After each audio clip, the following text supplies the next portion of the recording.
رجف الحطيم وثار كالأضبان. رجف الحطيم وثار كالأضبان لقضية يبكي لها الثقلان، وهي الأساطيل التي خانوا بها بلد الرسول وكعبة الرحمن. مني السلام يفوح بالريحان لأحبتي ولسائر الإخوان. ما لي أرى صرح العروبة قد وهى، وأرى الشعوب تفور كالبركان، وأرى فلسطين الجريحة قد أدت تشكو الأذى مما جرى وتعاني، وأرى الخليج يئن في أزماته والأرب يرسل جيشه المترامي.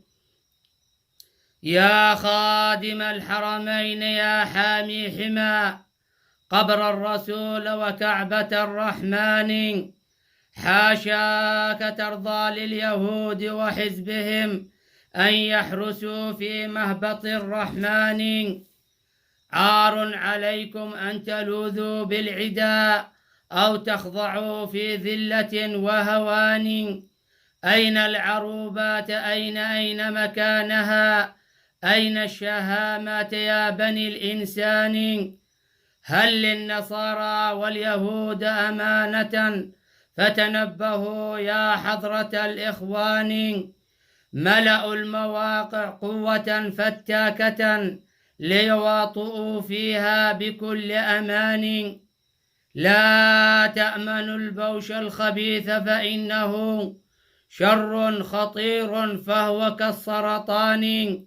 كم هددوا بغداد في حملاتهم فأخافهم بمجرد الإعلان.